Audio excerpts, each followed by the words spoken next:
Rasanya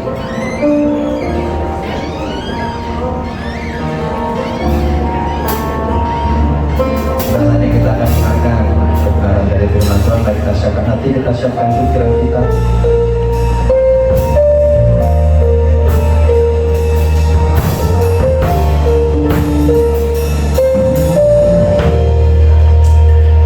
Kasih Tuhan sungguh mulia, tulus dan sempurna mengasihiku, pengorbanan di Kalvari, sungguh berharga Kau tebus dosaku. Terpujilah Tuhan Yesus, tinggi di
boleh ada di tempat ini, kami boleh meninggalkan sejenak semua urusan kami boleh tinggalkan sejenak semua kegiatan kami mau fokus kepada Engkau, kami mau rasakan hadirat-Mu, kami mau rasakan jamahan-Mu di tempat ini Tuhan.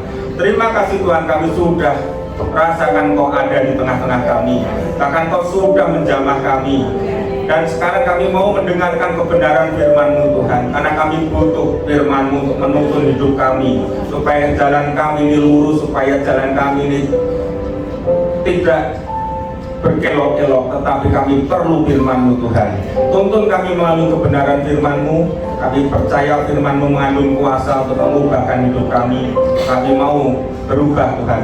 Lembutkan hati kami, supaya hati kami menjadi tanah yang subur, yang siap Kau tanami benih kebenaran.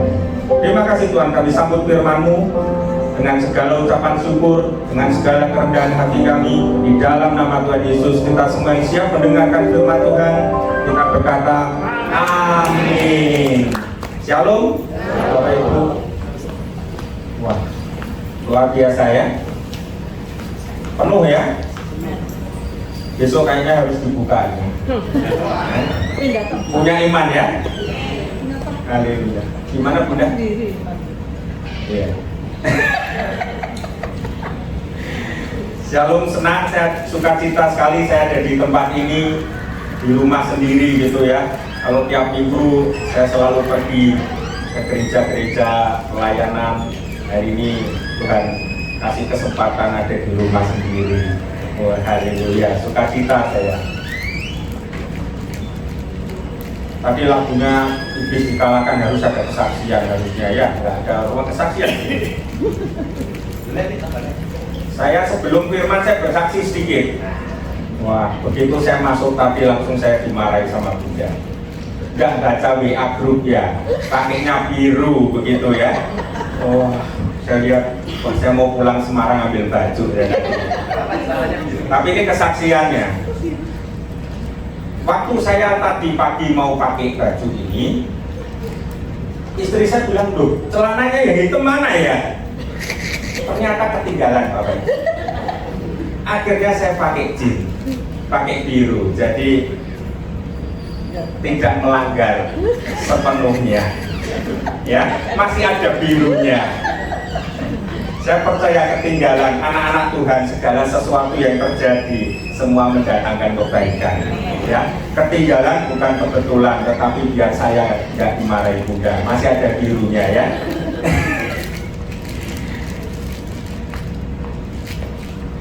Hari ini firman-Nya yang Tuhan berikan kepada saya, firman yang luar biasa sebetulnya. Susah sekarang kita dengar, banyak hamba-hamba Tuhan itu takut ngomongkan tentang ini. The miracle of giving. Artinya ini tentang pemberian. Banyak pendeta sudah takut ngomongkan ini ya. Begitu ngomongkan tentang pemberian, persembahan, perpuluhan, langsung dipotong, diviralkan. Oh, ini pendetanya mata duitan. Begitu ya. Jadi hari-hari ini jarang saya dengar pendeta-pendeta di gereja-gereja berani mengkhotbahkan tentang pemberian. Semua takut diviralkan, takut diviral, mata duitan, cari duit, begitu ya. Padahal memberi itu adalah sesuatu yang luar biasa. Ya. Memberi itu akan membuat mukjizat terjadi dalam hidup. Tetapi itu ulah iblis, saya menganggap itu ulah iblis. Iblis mempengaruhi orang-orang supaya kita ini tidak bisa mendengarkan berita memberi, apalagi jadi punya pikiran untuk memberi. Ya. Saya percaya, Tuhan Yesus datang, Dia datang untuk memberi anak-anaknya itu hidup dan hidup di dalam kelimpahan. Itu yang harus kita pegang, ya. Tetapi bagaimana hidup dalam kelimpahan, ternyata ada satu kuncinya, yaitu memberi. Dan itu iblis tidak mau. Iblis tidak mau anak-anak Tuhan semua hidup di dalam kelimpahan, sehingga iblis maunya ya Jangan sampai anak-anak Tuhan itu membuka kunci. Salah satu kunci untuk membuka mukjizat, untuk membuka pintu surga adalah dengan memberi. Dan itu saya melihat, wah sekarang begitu khotbah tentang memberi sedikit langsung ya viral. Tapi viralnya karena dipotong videonya, pendetanya ngomongnya banyak, yang dipotong cuma tentang memberi saja, dan terus dikomentari yang aneh-aneh, begitu kan? Saya percaya semua iblis yang adakan seperti itu. Kita anak-anak Tuhan hari ini, kita mau belajar hari ini tentang memberi, ada mukjizat di dalam memberi. Ya, yang pertama, poin yang pertama, memberi itu membuka pintu mukjizat. Ada satu cerita kisah Elia, waktu Elia lari ya setelah membunuh 400 nabi Baal, dia lari takut dari siapa? Isabel ya, dia takut sama Isabel ya. Dia lari ke gua, dipelihara oleh burung gagak, kemudian sungainya kering, Tuhan suruh dia lari pergi ke Sarfat, betul? Ya. Kemudian mungkin ada yang bisa bantu saya bacakan. Ambil ini. Kamu siapin 1 Raja-Raja 17 ayat 11 sampai 16. Ceritanya Elia saat itu sudah sampai ke Sarfat, dia melihat seorang janda, kemudian dia bilang sama janda itu, berilah aku minum, ya, berilah aku sedikit air. 1 Raja-Raja 17 ayat 11 sampai 16. 1 Raja-Raja 17 ayat 11 sampai dengan 16. Demikian firman Tuhan. Ketika perempuan itu pergi mengambilnya, ia berseru lagi, cobalah ambil juga bagiku sepotong roti. Perempuan itu menjawab, demi Tuhan Allahmu yang hidup, sesungguhnya tidak ada roti padaku sedikit pun, kecuali segenggam tepung dalam tempayan dan sedikit minyak dalam buli-buli. Dan sekarang aku sudah mengumpulkan 2-3 potong kayu api, kemudian aku mau pulang dan mengolahnya bagiku dan bagi anakku. Dan setelah kami memakannya, maka kami akan mati. Tetapi Elia berkata kepadanya, janganlah takut, pulanglah, buatlah seperti yang kau katakan, tetapi buatlah lebih dahulu bagiku sepotong roti bundar kecil daripadanya, dan bawalah kepadaku, kemudian barulah kau buat bagimu dan bagi anakmu. Sebab beginilah firman Tuhan Allah Israel, tepung dalam tempayan itu tidak akan habis, dan minyak dalam buli-buli itu pun tidak akan berkurang sampai pada waktu Tuhan memberi hujan ke atas muka bumi. Lalu pergilah perempuan itu dan berbuat seperti yang dikatakan Elia. Maka perempuan itu dan dia serta anak perempuan itu mendapat makan beberapa waktu lamanya. Tepung dalam tempayan itu tidak habis, dan minyak dalam buli-buli itu tidak berkurang, seperti firman Tuhan yang diucapkannya dengan perantaraan Elia. Amin. Seorang janda yang dia bilang tinggal punya sedikit tepung, ya, dia mau buat anaknya, buat dia dan anaknya habis makan, dikatakan dia akan mati, dia udah gak punya lagi. Tetapi Elia tetap bilang, berilah padaku dahulu. Janda itu nurut gak Bapak Ibu? Nurut. Dia nurut, dia kasih kepada Elia terlebih dahulu. Dan mukjizat Tuhan terjadi.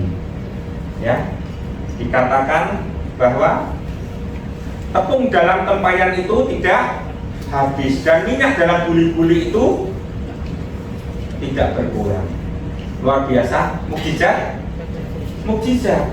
Tetapi harus dengan cara apa Bapak Ibu? Mau memberi. Mau memberi dahulu. Ya. Salah satu kunci mukjizat adalah kita harus mau memberi. Tuhan itu memberkati kita, menciptakan kita terlebih dahulu. Itu bukan cuma kita sebagai penikmat berkat, tetapi kita itu adalah penyalur berkat. Amin. Ya. Seperti tadi janda tadi. Kalau Bapak Ibu jadi janda tadi gimana? Punyanya cuma sedikit. habis makan aja mau mati, atau karena habis makan mau mati ya, dibagi juga nggak apa-apa, toh mati juga begitu ya. Saya rasa enggak. Dia adalah orang yang nurut, ya. Dia adalah orang yang mau menurut. Dia adalah orang yang percaya kepada Tuhan. Dia berikan kepada Elia terlebih dahulu, kemudian baru dia. Akhirnya Tuhan buat mukjizat, tidak pernah habis. Amin Bapak Ibu. Yang pertama ya, mukjizat itu adalah bisa terbuka pintu surga, membuka mukjizat dengan cara kita harus memberi. Amin. Yang kedua, ada janji Tuhan kepada orang yang memberi. Oh, ternyata tadi kalau seperti janda tadi, ini benar nggak nih omongan Nabi ini Elia? Kan kalau kita punya sedikit terus diminta orang itu kan bingung ya, kasih tidak, kasih tidak. Bapak Ibu punya sedikit diminta boleh? Boleh nggak? Mikir ya? Nah, Ibu jujur ini, mikir. Jangankan Ibu, saya hamba Tuhan mikir juga. Kita tinggal punya sedikit, pasti mikir ya. Tetapi ternyata ada janji Tuhan. Ada satu ayat Bil Maliaki 3 ayat 10. Meskipun ini ayat ini berbicara perpuluhan, tapi saya tidak dalam konteks perpuluhan Bapak Ibu ya. Saya dalam konteks memberi. Maliaki 3 ayat yang ke-10. Jadi Tuhan itu berjanji loh kepada orang yang mau mengulurkan tangannya. Maliaki 3 ayat ke-10. Demikian firman Tuhan. Bawalah seluruh persembahan persepuluhan itu ke dalam rumah pembendaraan, supaya ada persediaan makanan di rumahku, dan ujilah aku, firman Tuhan semesta alam, apakah aku tidak membukakan bagimu tingkap-tingkap langit dan mencurahkan berkat kepadamu sampai kelimpahan. Wow, amin. Tuhan sendiri yang ngomong, ujilah aku. Wah, siapa berani uji Tuhan? Berani uji Tuhan? Lu nggak apa-apa nguji Tuhan, ya. Tuhan berjanji, ini kan Tuhan berjanji. Tuhan sendiri yang berjanji, dia Tuhan yang selalu menepati janji.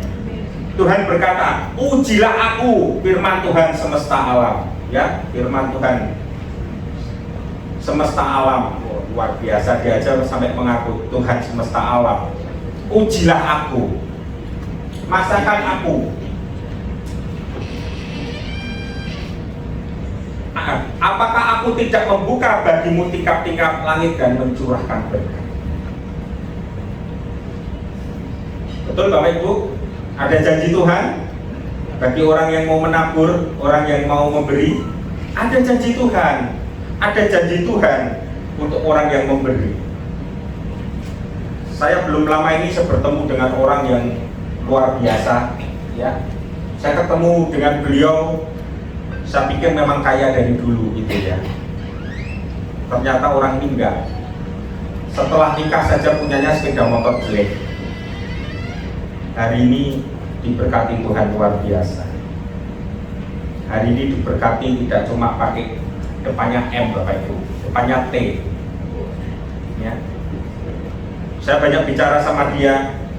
Ternyata saya diajarin tentang ayat ini, tentang memberi.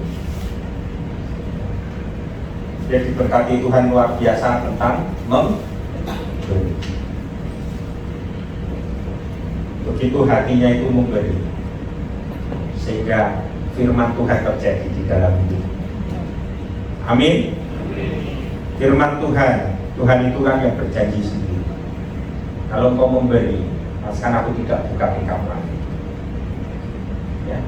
Bahkan kalau Tuhan cuma berjanji, Tuhan ngomongnya ujilah aku, itu bukan sembarangan Bapak Ibu. Siapa mau diuji? Ada yang mau diuji? Yang mau diuji angkat tangan, saya aja nggak berani angkat tangan. Dia mau diuji? Tuhan yang ngomong, ujilah aku.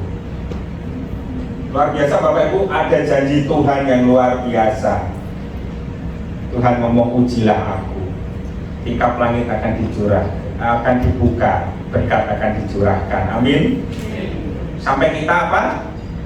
Berkelimpahan. Berkelimpahan itu bagaimana Bapak Ibu?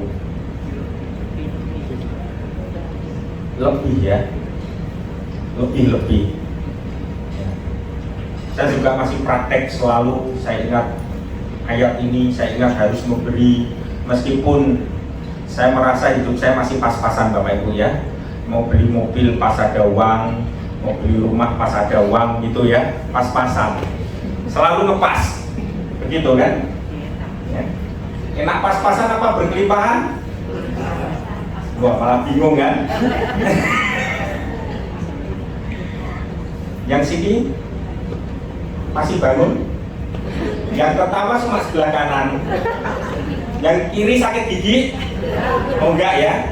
Oh, jangan ngantuk, ada berkat mau dicurahkan. Nanti kalau tidur kelewatan, ya. Ada janji Tuhan, kita harus pegang janji Tuhan, ya. Jadi jangan takut kita memberi. Sampai berkelimpahan. Ada satu ayat yang luar biasa, sebetulnya ini ayat kunci, saya tadi lupa bacakan. Lukas 6 ayat 38. Ini yang menjadi ayat emas kita hari ini.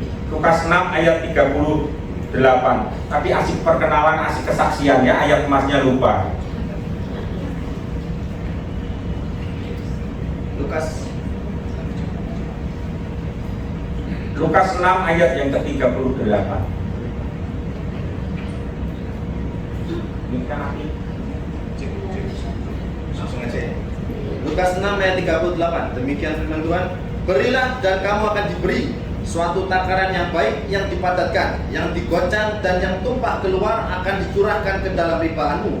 Sebab ukuran yang kamu pakai untuk mengukur akan diukurkan kepadamu. Amin. Berilah maka kamu akan diberi. Betul Bapak Ibu?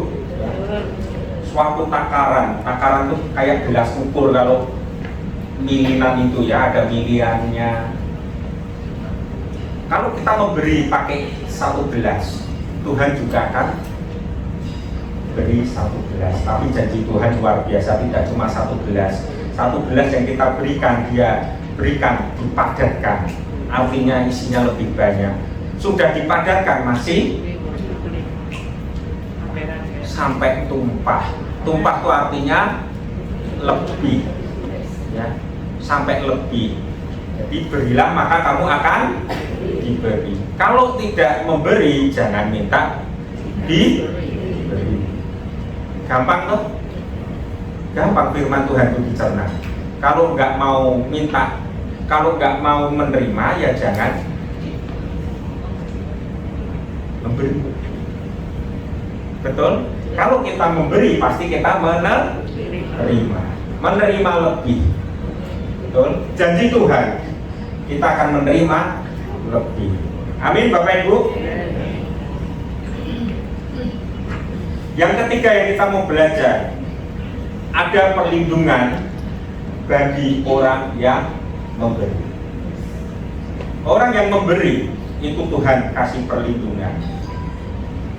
Lanjutannya Bil Maleakhi 3 yang ayat yang ke-11. Maleakhi 3 ayat yang ke-11.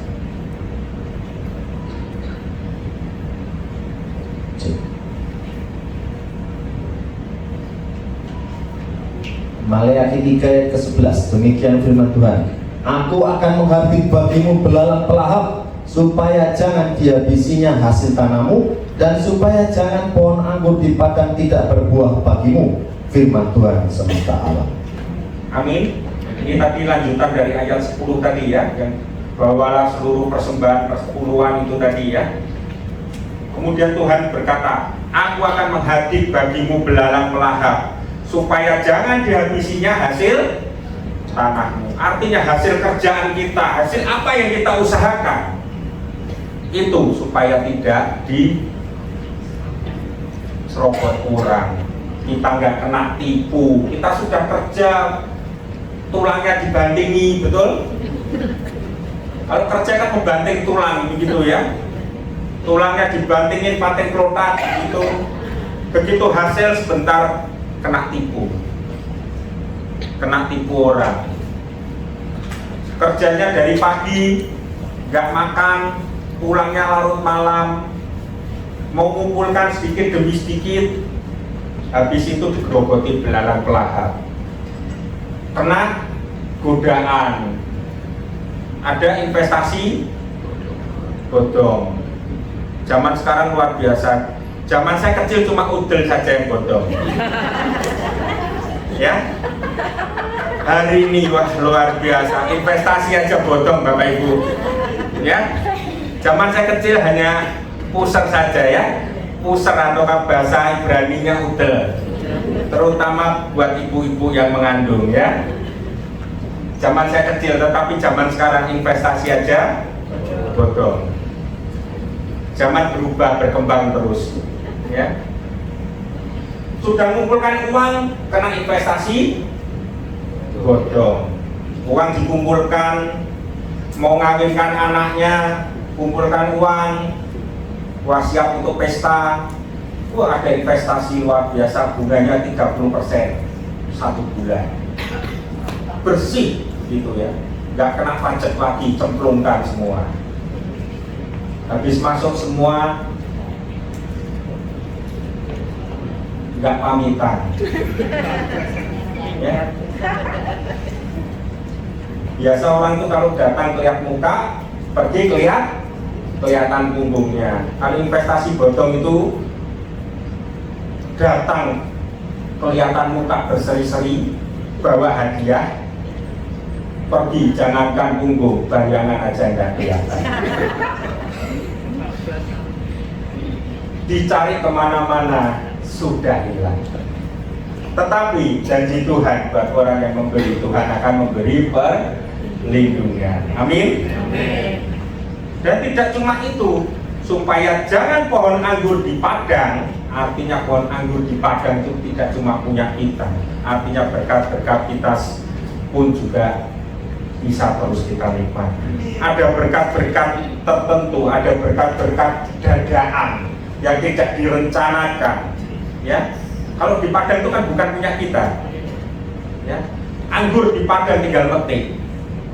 Kita lewat ada anggurnya, ada berkat yang kita nikmati di dalam perjalanan hidup kita yang tidak kita usahakan.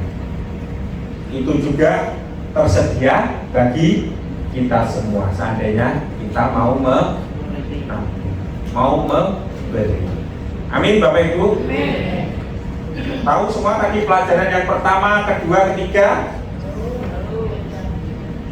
Yang pertama apa tadi? Betul. Yang kedua ada janji Tuhan. Yang ketiga ada perlindungan. Yang keempat, kapan sih waktu kita itu menabur? Tadi udah belajar menabur itu luar biasa efeknya ya. Wow, efeknya luar biasa. Yang sebelah sini kok nggak pernah ada suaranya? Grup silent, grup hippo. Padahal ada Bunda Kori biasanya grup hipponya dia yang pimpin. Hari ini grup silent. Apa karena pemberi langsung Bunda silent? Enggak ya. Oh Bunda ini suka memberi, saya tahu. Saya dekat sama beliau karena beliau suka memberi ya. Tapi hari ini silent begitu khotbah memberi. Kapan waktunya memberi?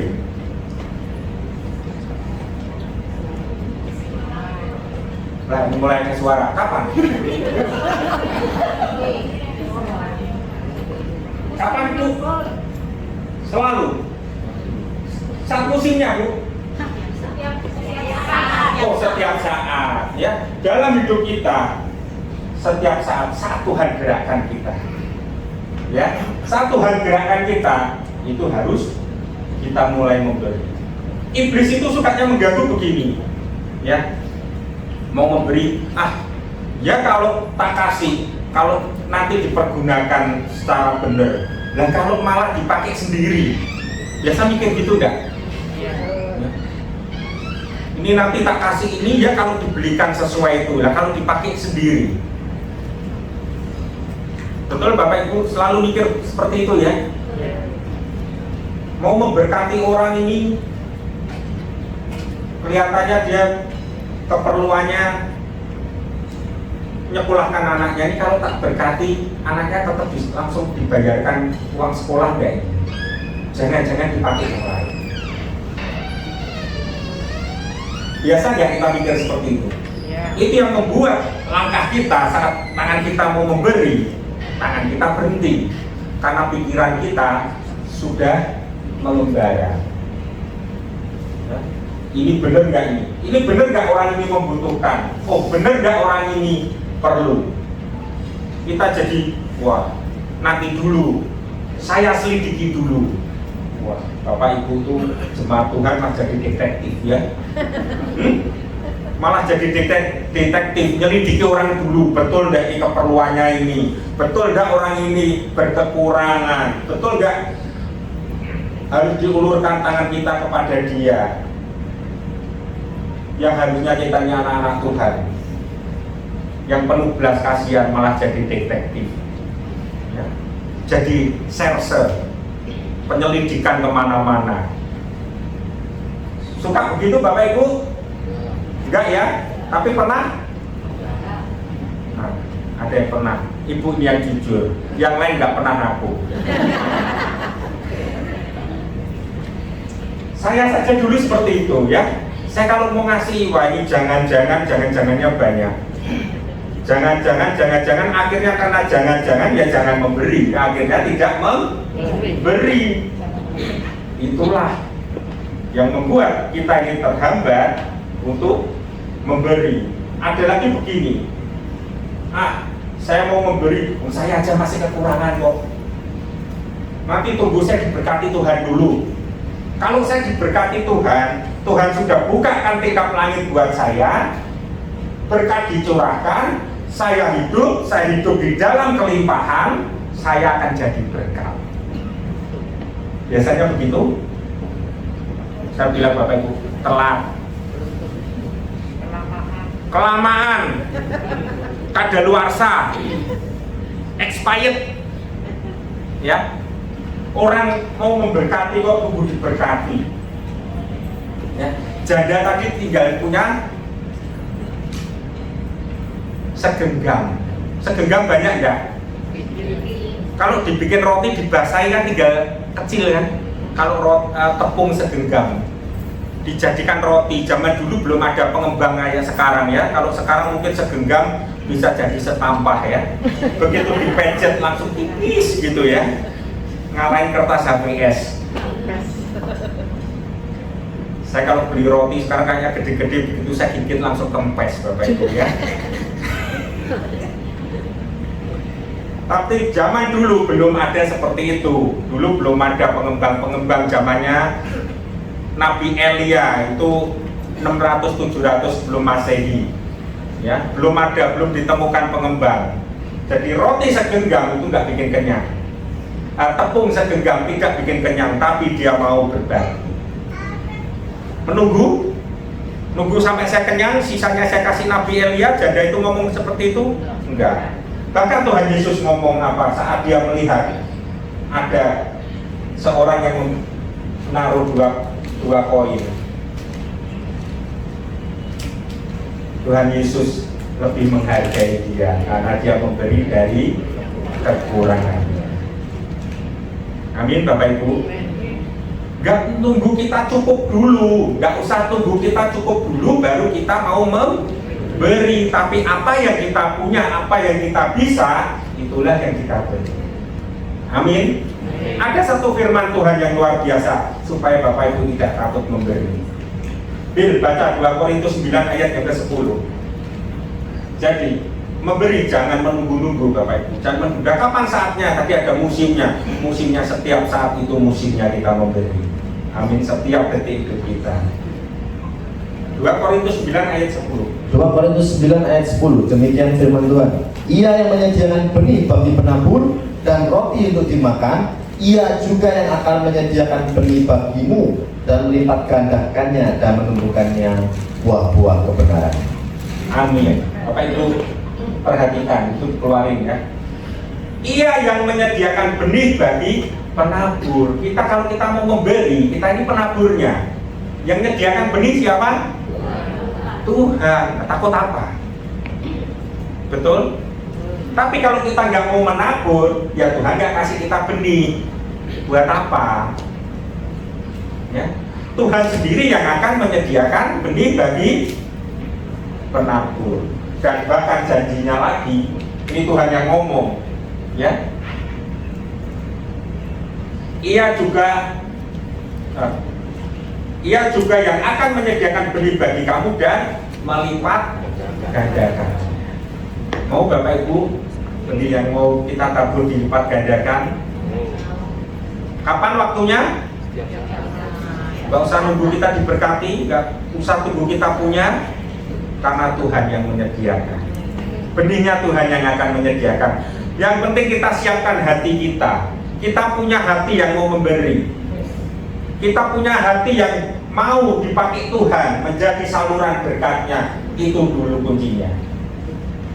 Baru Tuhan mau memberikan benih untuk kita tabur. Tapi kalau kita nggak punya hati untuk memberi, kita masih egois, kita masih ngurusi diri kita sendiri, ya Tuhan nggak sediakan benih.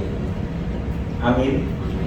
Yang sini ada aminnya? Amin. Wah, haleluya, masih mendengar. Bro Victor itu biasanya kenceng suaranya. Amin Pak. Amin. Oh haleluya, saya baru dengar doa puji Tuhan. Bro Victor ada di hati saya. Tapi saya bukan gay Bapak Ibu ya. Hanya ada di hati saya.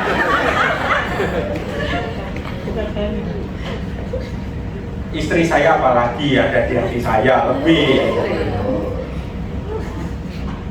Jadi Bapak Ibu, jangan nunggu waktu, jangan tunda-tunda, semuanya Tuhan yang akan sediakan bagi kita yang mau menabur. Amin. Yang kelima, memberi itu harus dengan hati yang tulus, hati yang murni, dengan motivasi yang benar. Wah, saya tadi pegang janji Tuhan, Pak Yohanes tadi sudah ngomong, pendeta tadi ngomong, wow. Yang pertama tadi ya, pertama kedua, gua akan diberkati Tuhan luar biasa. Tuhan akan bukakan tingkap langit. Jadi aku akan memberi biar tingkap langit dibukakan, begitu ya. Maaf, itu motivasi kurang benar. Ya, wah cocok bro. Itu motivasi yang kurang benar. Memberi itu harus dengan ketulusan hati. Kasih agape dulu. Toh Tuhan sudah berjanji. Tapi nggak usah ingat-ingat janji Tuhan itu Bapak Ibu. Saat kita mau memberi, hati kita tuh harus tulus. Keluar dari hati, dari belas kasihan. Kita betul-betul digerakkan Tuhan, kita belas kasihan. Jadi tadi waktunya kapan? Ya jangan terus waktu-waktu tuh begitu keluar lihat orang langsung duitnya dibagi-bagi, itu bukan. Ya, tetapi maksud saya begini, memberi itu dari hati kita. Tuhan akan gerakkan hati kita begitu kita melihat seseorang, tiba kita tergerak hati kita. Dia harus diberi. Betul Bapak Ibu? Saya sudah pernah kesaksian ya, saya bawa uang, terus saya tidak kasih. Sudah pernah belum ya? Belum. Suatu ketika saya pergi ke pasar burung, sukanya kan burung, pelihara burung Bapak Ibu ya. Saya pergi ke pasar burung, saya kantongin uang saat itu 1 juta rupiah. Saya lupa 750 atau 1 juta, maaf kalau salah. Cuma itu Bapak Ibu. Begitu turun mobil, Tuhan tiba-tiba ngomong di telinga saya, datengin si A, namanya langsung jelas si A, kasih uangmu semua. Tuhan, saya kesini nih saya mau beli makan burung lu. Nah terus kan nggak jadi, begitu ya. Saat itu saya pergi ke tempat dia, saya lihat saya beli makan di tempat dia, tapi saya nggak kasih uang saya. Saya pulang dari tempat itu dengan hati yang tidak tenang, gelisah, Tapi sudahlah, sudah lewat. Saya pikir sudah lewat, ya. Suatu hari sekitar 1 minggu kemudian, saya baru mau saya ketemu di kantor. Saya dikasih uang. Ini saya kemarin pinjem 2,5 juta ke kamu, ini uangnya. Saya kantongin 2,5 juta Bapak Ibu, ya. Tiba-tiba Tuhan gerakkan lagi saya pergi ke pasar burung, nggak ada tujuan. Saya juga bingung. Rasanya pakan burung semuanya masih komplit di rumah, begitu ya. Turun mobil, kasihkan uangmu semuanya. 1 juta nggak dikasih, 2,5 suruh kasih semua. Tapi kali itu saya nurut sama Tuhan. Saya harus nurut sama Tuhan. Saya datang, saya lihat, wah lebih parah daripada seminggu yang lalu. Saya tanya sama dia, kenapa? Ya begini, sekarang sepi, saya buat makan aja kurang, jadi dagangan-dagangan ini akhirnya nggak bisa pulaan lagi, yang kejual dipakai buat makan. Saya bilang, ampuni saya Tuhan, ampuni saya Tuhan, saya kemarin tidak nurut sama kamu.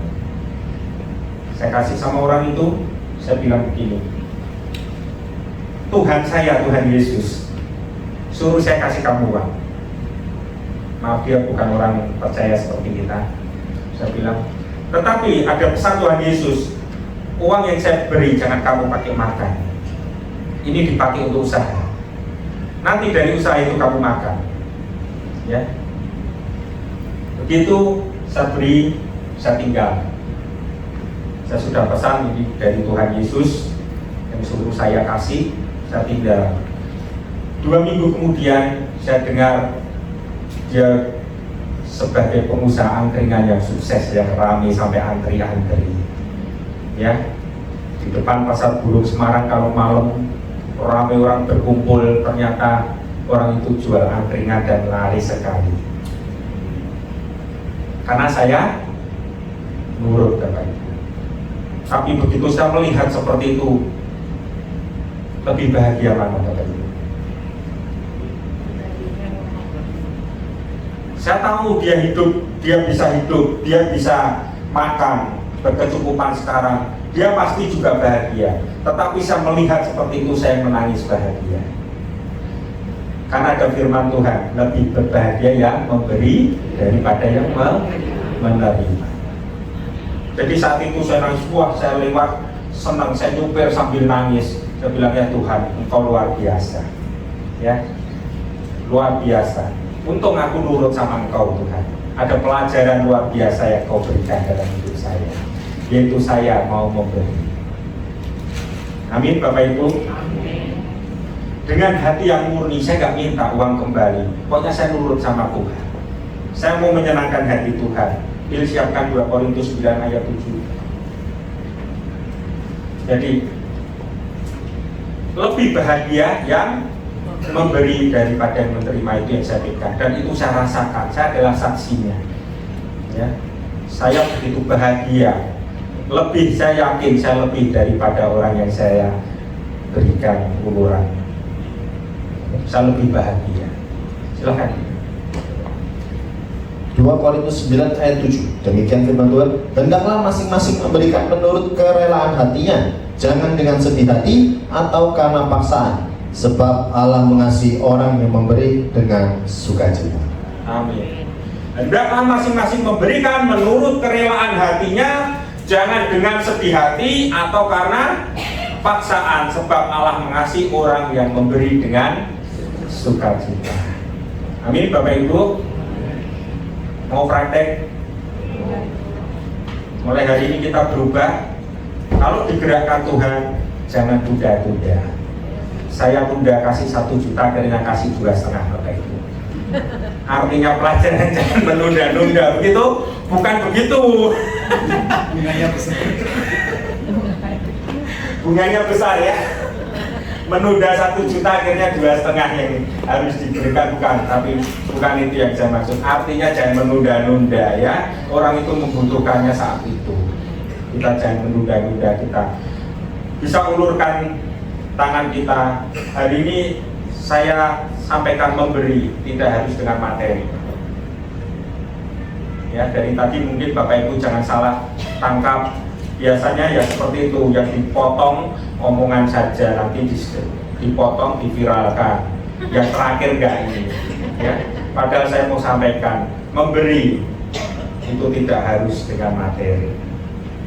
Memberi tidak harus berupa sesuatu yang fisik. Kita bisa memberi pertolongan, kita bisa memberi bantuan dengan tenaga kita, dengan pikiran kita, dengan apa yang kita bisa lakukan. Itu juga memberi, Bapak Ibu. Betul, Bro? Nah, minimal sebelah sini ada Bro Victor yang mewakili. Ya, Bapak Ibu, mulai sekarang kita berubah. Tuhan ingatkan, kita harus menjadi orang yang suka memberi, orang yang suka memberikan pertolongan. Kita mau mengulurkan tangan kita kepada siapapun yang membutuhkan. Tuhan gerakkan kita, jangan tunda-tunda, lakukan langsung. Tuhan gerakkan kita langsung. Saya tahu, saya pernah dapat berkat dari saya dorong mobil, Bapak. Ya. Saya pernah dapat berkat yang luar biasa dari saya dorong mobil. Dulu sebelum saya jadi hamba Tuhan, saya sukanya hobi lomba burung, Bapak Ibu. Ya, ini dari tadi burung terus ya. Ini pengalaman soalnya, saya mau bagikan pengalaman saya. Ada satu burung yang saya sukai, saya tawar terus, orangnya bilang tidak dijual. Orangnya bilang tidak dijual. Minggu depannya ketemu di lomba lagi, tidak dijual. 6 bulan saya kejar burung itu, burungnya tidak pernah menang, Bapak Ibu. Dilombakan tidak pernah menang. Saya sudah dengan bujuk rayu yang luar biasa, nggak pernah menang, buang-buang uang tiket terus, mau dijual ke saya. Kamu buka berapa? Tetap jawabannya tidak dijual. Saya tanya lagi, kapan ketemu? Tidak dijual. Suatu ketika saya baru jalan, orang di lomba burung, saya dengar ada suara gitu ya. Ada mobil nggak bisa di starter. Saya ngomong, yang punya burung yang saya tawar tuh nggak dijual. Saya bilang, masukkan gigi 3, saya dorong, nanti kalau udah kenceng lepas. Kuat dorong sendiri, kuat, saya bilang. Saya dorong, ngeden juga sih ya, sendirian Bapak Ibu. Saya dorong, kenceng, begitu kenceng. Mulai, perjalanannya dilepas, saya bilang gitu. Greng, uapnya, asapnya kena sebul. Aduh, haleluya, saya bilang. Makasih ya. Ya, makasih. Hati-hati di jalan, saya bilang gitu. Ya. Saya pulang, saya jalan lagi ke tempat saya, burung-burung di pedok saya ya. Tiba-tiba 10 menit kemudian orangnya datang bawa burungnya itu. Saya baru tahu kamu orangnya baik. Sudah, ini yang kamu kejar terus, kamu beli. Berapa? Seikhlasmu. Wah, haleluya Bapak Ibu. Ya, dari memberi. Haleluya. Memberi bantuan. Dari memberi bantuan, bukan mendorong ya. Dari memberi bantuan, meskipun mengkis ya, dia bilang bayar terserah. Burung itu saya bayar, saya juga tidak punya hati kalau bayar murah. Saya bayar 3.500.000. Saya rawat burung itu 2 bulan, burung itu saya lombakan juara 1 terus. Ditawar orang 150 juta, yang saya kasih dari mendorong.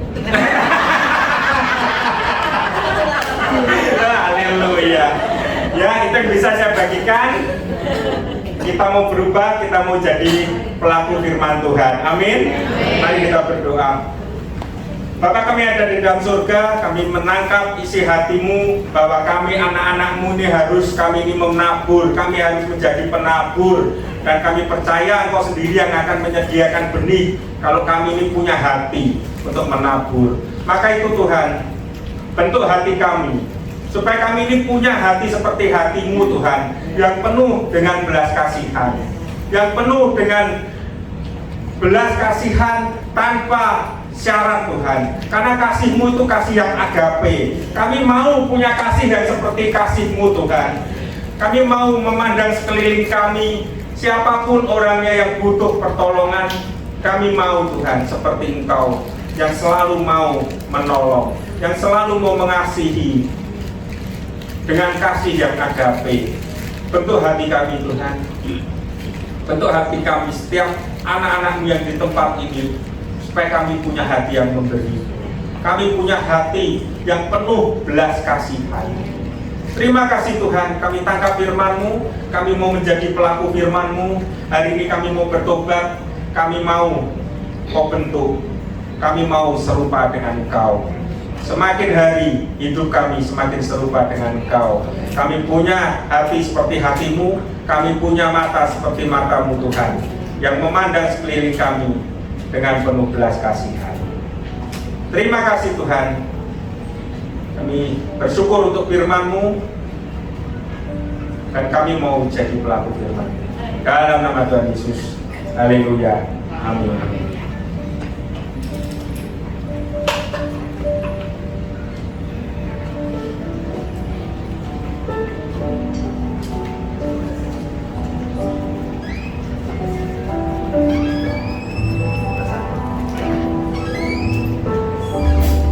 Saatnya kita akan berjamuan kudus, dan yang bertugas untuk bisa masuk ke depan.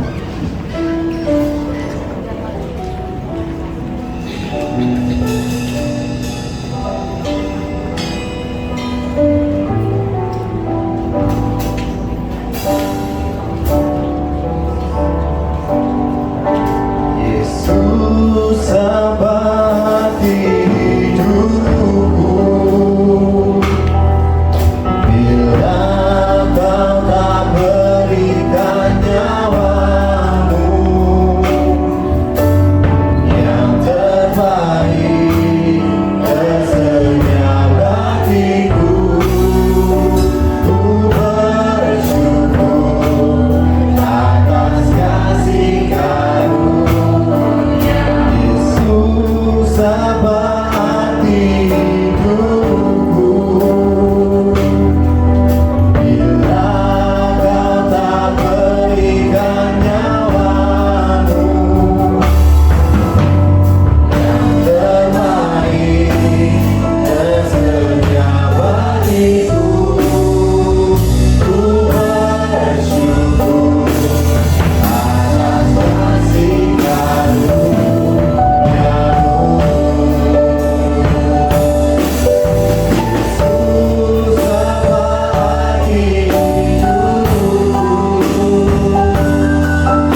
Kalau yang belum sudah bisa angkat tangan. Yang belum bisa angkat tangan sudah mendapatkan semua.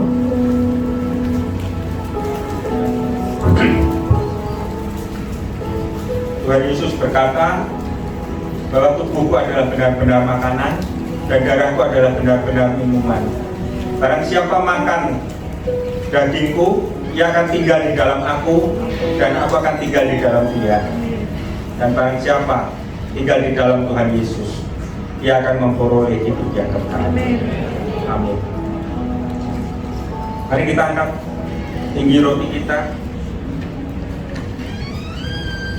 Pada malam perjamuan terakhir bersama murid-muridnya, Tuhan Yesus mengangkat roti, kemudian Dia mengucap berkat dan syukur dan memecah-mecahkannya. Seraya berkata, inilah tubuhku yang diberikan bagi kamu. Kita ucapkan syukur.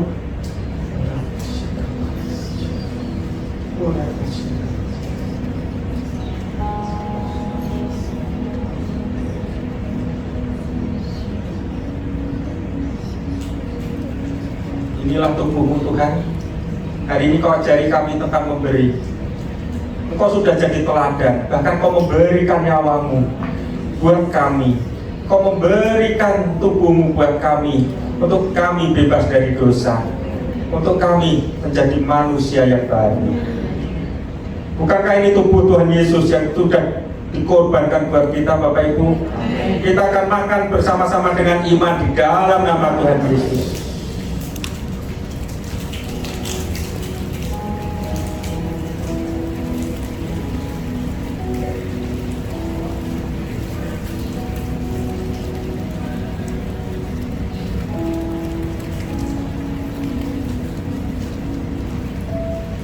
Kemudian Tuhan Yesus mengangkat cawan. Dia berkata, inilah cawan perjanjian baru yang dimeteraikan oleh kuasa darahku. Ucapkan syukur Bapak Ibu.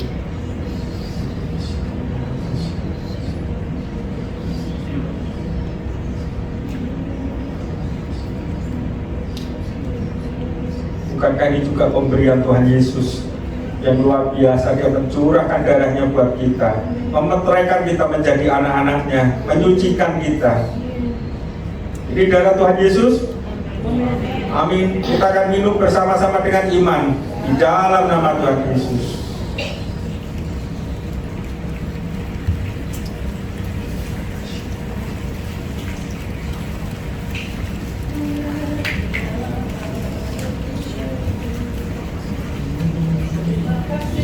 Yesusku, haleluya, haleluya, haleluya, haleluya, haleluya.